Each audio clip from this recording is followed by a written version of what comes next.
Hi guys, आज हम करने वाले हैं जो हमारा टॉपिक है, समझने वाले हैं हम document submission requirements for the second round of selection at NIET। तो ये बात हो रही है, जब आपका सेकेंड राउंड में सिलेक्शन हो जाए तो आपको अपने डॉक्यूमेंट्स सबमिट करने होंगे कुछ। तो वो ये डॉक्यूमेंट्स हैं जो आपको सबमिट करने होंगे। तो यहाँ पर आप फर्स्ट कॉलम में देखिए, documents to submit, proof of citizenship and family relationship. तो अब ये क्या है, हम इसे सबमिशन रिक्वायरमेंट में पढ़ते हैं।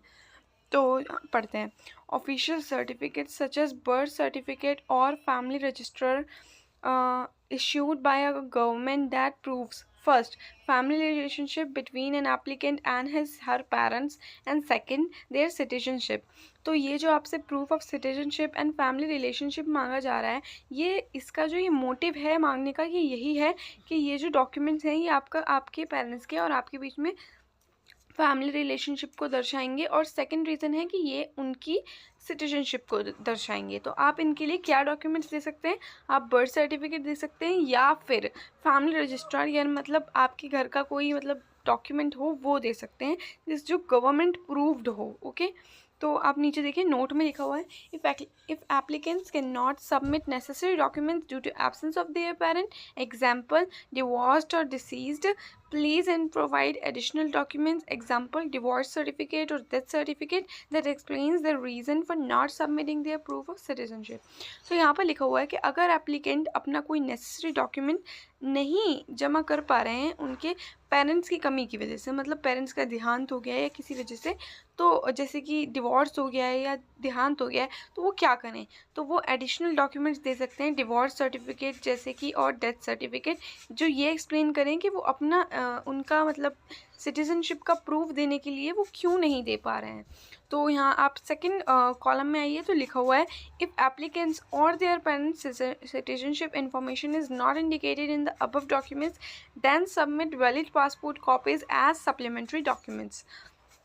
तो अगर इसमें लिखा हुआ है कि अगर जो ऊपर वाले डॉक्यूमेंट्स हैं आपके और आपके पेरेंट्स के, उसमें सिटीजनशिप मालूम नहीं पड़ रही है, तो आपको एक सबमिट करना होगा वैलिड पासपोर्ट की कॉपी, अपने पासपोर्ट की या उनके पासपोर्ट की कॉपी सबमिट करनी होगी। वैसे आपको उन्हीं की करनी होगी क्योंकि यहाँ पर पेरेंट्स की ही बात चल रही है।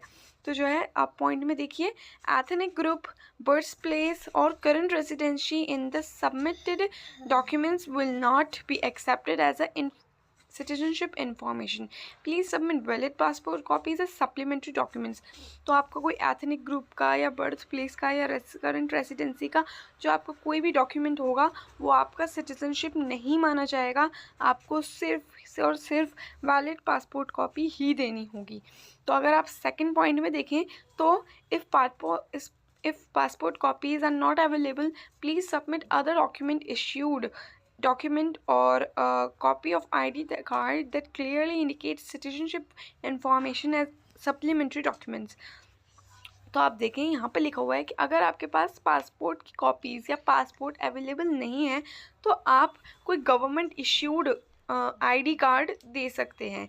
तो हमारे इंडिया में गवर्नमेंट इश्यूड जो आईडी कार्ड होता है जो आपके सिटीजनशिप को दर्शाता है वो होता है वोटर आईडी कार्ड। तो यहाँ पर बात हो रही है कि आप उनका वोटर आईडी कार्ड दे सकते हैं।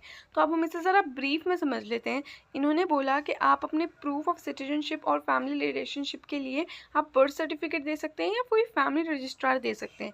अगर आपके पास वो ना हो, या जैसे कि आपके पेरेंट्स क्या कोई डिवोर्स हो गया हो या आप अपने पेरेंट्स के साथ नहीं रहते या कोई डिसीज्ड या उनकी मतलब डेथ हो गई हो, तो आप उनका डिवोर्स और डेथ सर्टिफिकेट दे सकते हैं।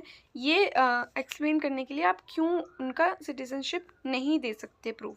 तो अगर उनके पास आप तो जो बात है कि अगर उन जो आपने डॉक्यूमेंट्स दिए उनसे सिटीजनशिप नहीं मालूम हुई तो आप पासपोर्ट कॉपी भी दे सकते हैं। फिर अगर आपके पास पासपोर्ट कॉपी नहीं है तो आप वोटर आईडी कार्ड भी दे सकते हैं। तो नोट में देखिए, if supplementary documents submitted in addition to a birth certificate और a family registrar do not provide the required information, your application may be put at disadvantage. तो उन्होंने बोला है कि ये जो आप सप्लीमेंट्री डॉक्यूमेंट दे रहे हैं, जैसे कि अपना पासपोर्ट और addition to a birth certificate, जैसे आपके पास बर्थ सर्टिफिकेट नहीं है या फैमिली रजिस्ट्रार नहीं है तो आप एडिशन में वो दे रहे हैं सप्लीमेंट्री डॉक्यूमेंट जो कि पासपोर्ट है, तो अगर वो आपका रिक्वायर्ड इन्फॉर्मेशन नहीं प्रोवाइड करा पा रहा है तो आपकी जो एप्लीकेशन होगी उसका थोड़ा डिसएडवांटेज होगा। कहने का मतलब ये कि आपको मतलब थोड़ा कम ध्यान दिया जाएगा आपके ऊपर, आपको इससे डिसएडवांटेज हो सकता है कि आपका सिलेक्शन ना हो या कुछ और। तो अगर आप सेकंड कॉलम में आए तो यहाँ पर लिखा हुआ है सर्टिफिकेट ऑफ ग्रेजुएशन। तो सर्टिफिकेट ऑफ ग्रेजुएशन क्या होता है ये मैं अपनी पिछली वीडियो में समझा चुकी हूँ।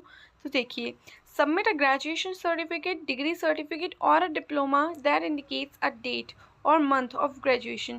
तो ये जो ग्रेजुएशन सर्टिफिकेट आपको देना है इसमें आपकी ग्रेजुएशन सर्टिफिकेट में आपकी डिग्री सर्टिफिकेट या डिप्लोमा जो भी आप कर रहे हैं उसकी कंप्लीट होने की, कंप्लीशन की डेट लिखी हो कि आप यहाँ से ग्रेजुएट हुए हैं इस डेट पर या इस मंथ में। तो देखिए, submit a certificate officially issued by the institution of previous degree programme. तो आपको जो है, आपको सर्टिफिकेट जो आप सबमिट करेंगे वो ऑफिशियली इश्यूड होना चाहिए आपके इंस्टीट्यूशन से। मतलब आप जो अपना ग्रेजुएशन सर्टिफिकेट देंगे उस पर आपके स्कूल का स्टैम्प होना चाहिए। नोट देखिए, if applicant who has an associate degree applies for a bachelor degree program, the previous degree program of such applicant is associate degree program। तो जो बंदे एसोसिएट डिग्री प्रोग्राम इंडिया में कर रहे हैं या कहीं भी, तो और अगर वो बैचलर डिग्री प्रोग्राम के लिए अप्लाई कर रहे हैं तो उन्हें अपने एसोसिएट डिग्री प्रोग्राम की ही कॉपी देनी होगी, वहाँ की ग्रेजुएशन सर्टिफिकेट की कॉपी देनी होगी। देखिए, certificate of expected graduation will be accepted only if the documents indicates expected graduation date.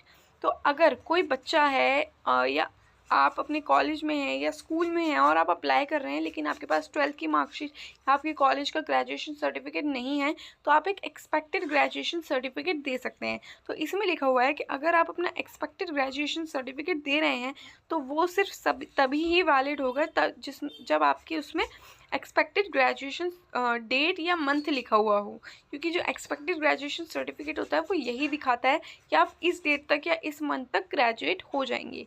नीचे देखिए, if a certificate of expected graduation cannot be apostille or consular confirmed due to government policy, submit an apostille or consular confirmation certificate of enrollment instead।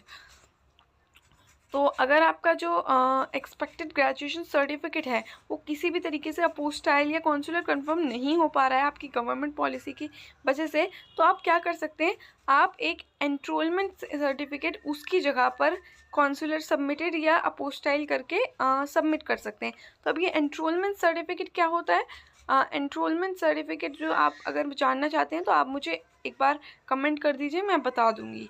तो नीचे आप देखिए, submit a notarise certificate of expected graduation with an authenticated certificate of enrolment. या फिर आप क्या कर सकते हैं कि आप एक अपना जो एक्सपेक्टेड ग्रेजुएशन सर्टिफिकेट है उसे नोटराइज्ड करा लें और एक ऑथेंटिकेटेड सर्टिफिकेट ऑफ एनरोलमेंट भी दे दें। ठीक है, अब नोट देखिए, a simple certificate of enrolment without expected graduation that is not accepted. तो अगर आप देते हैं कि आपका एनरोलमेंट आपने सर्टिफिकेट दे दिया है और ग्रेजुएशन सर्टिफिकेट नहीं दिया है, एक्सपेक्टेड ग्रेजुएशन सर्टिफिकेट, तो वो एक्सेप्टेड नहीं होगा। नीचे देखिए, प्रोविजनल ग्रेजुएट और degree certificate that does not indicate a graduation date will be considered as a certificate of expected graduation. तो आप एक प्रोविजनल ग्रेजुएशन सर्टिफिकेट दे रहे हैं जिसमें आपकी ग्रेजुएशन डेट नहीं लिखी होगी, तो वो सिर्फ एक एक्सपेक्टेड ग्रेजुएशन सर्टिफिकेट मांगा जाएगा, प्रोविजनल ग्रेजुएशन सर्टिफिकेट नहीं मांगा जाएगा। अगर आप जानना चाहते हैं कि प्रोविजनल ग्रेजुएशन सर्टिफिकेट और एक्सपेक्टेड ग्रेजुएशन सर्टिफिकेट में क्या डिफरेंस है तो आप मुझे बता दीजिएगा कमेंट में, मैं बता दूंगी, क्योंकि ये बहुत ही इंपॉर्टेंट पार्ट है। लेकिन अभी मेरे पास टाइम थोड़ा कम है तो मैं नहीं बता सकती हूँ। तो applicants who are expected to graduate must have first submit a certificate of expected graduation at the time of application। तो जो applicants expected to graduate है, मतलब अभी ग्रेजुएट नहीं हो रहे हैं अपने स्कूल से या अपने कॉलेज से, तो उन्हें क्या करना होगा, एप्लीकेशन के टाइम पर एक सर्टिफिकेट, एक्सपेक्टेड ग्रेजुएशन सर्टिफिकेट देना होगा। If such applicants pass the first round of selection, they must submit the graduation certificate or degree certificate by December 31st, 2025। तो अगर आप फर्स्ट राउंड सबमिट क्लियर कर जाते हैं, सिलेक्शन हो जाता है, तो फिर आपको अपना ग्रेजुएशन सर्टिफिकेट दिसंबर 31st से पहले देना होगा। तो अगर आप नेक्स्ट कॉलम में आइए तो यहाँ लिखा हुआ है एकेडमिक ट्रांसक्रिप्ट। तो पॉइंट में आते हैं, submit an academic transcript officially issued by the school of previous degree programme. तो आप स्कूल में हैं या फिर मतलब कॉलेज में हैं तो आपका जो पिछला आपका सेमेस्टर रहा हो, स्कूल ईयर रहा हो, तो उसकी जो आपकी ट्रांसक्रिप्ट होगी तो उसे आपको स्कूल से ऑफिशियली इश्यूड कराना है। कहने का मतलब ये कि उन पे उसका स्टैम्प होना चाहिए। तो आप दूसरे पॉइंट में देखिए, if a CGPA is not indicated in one of the acknowledged GPA scales 4.0, 4.3, 4.3, 4.5, 5.0 or 100 point scale, submit a transcript converted into one of the above GPA scales as a supplementary document. तो अगर आपका जो CPA है, जो आपका CGPA है, जो आपका क्यूमुलर ग्रेड पॉइंट है, तो वो इन GPA स्केल्स पर नहीं है, मतलब इंडिकेट नहीं किया गया है जो ये स्केल्स मेंशन है, तो आप क्या करें, आप एक दूसरी उसके ही मतलब सप्लीमेंट में दूसरी एक ट्रांसक्रिप्ट जमा करेंगे जिसमें GPA इन स्केल्स पर कन्वर्ट हुआ होगा। सेकेंड पॉइंट में आइए, converted transcript is not valid when the relevant high school university official confirms the document. तो जो आप सप्लीमेंट में ट्रांसक्रिप्ट वो देंगे उस पर आपको अपने स्कूल की स्टैंप लगवानी होगी। तो ये कह रहे हैं कि अगर आप अपने स्कूल की स्टैंप नहीं लगवाते हैं तो वो वैलिड नहीं होगा। This document does not need to be apostille or consular confirmed, but should be submitted in an original document with school's authentication. तो ये जो आपका डॉक्यूमेंट होगा, ये जो आपकी सप्लीमेंट्री ट्रांसक्रिप्ट होगी, ये डॉक्यूमेंट को अपोस्टाइल या कॉन्सुलर कन्फर्मेशन की ज़रूरत नहीं है, पर आपको इस पर अपने स्कूल का स्टैंप लगवाना होगा। A converted transcript printed out from a website such as scholaro.com. तो जो आप इन्होंने यहाँ पर एक वेबसाइट का नाम दिया है scholaro.com। तो अगर आप अपनी ट्रांसक्रिप्ट खुद नहीं वो कन्वर्ट कर पाते हैं तो आप इनसे कन्वर्ट करा सकते हैं। तो बस यही है। तो आज के लिए बस इतना ही। और जो मैंने आपसे बोला कि प्रोविजनल ग्रेजुएशन सर्टिफिकेट और ग्रेजुएशन और एक्सपेक्टेड ग्रेजुएशन सर्टिफिकेट में क्या डिफरेंस है, या आप मुझसे कमेंट में पूछ लीजिएगा, मैं अलग वीडियो बना दूँगी एक। तो आज के लिए बस इतना ही। और कोई डाउट हो तो आप मेरे से कमेंट में पूछ लीजिएगा, मैं आपको बता दूंगी।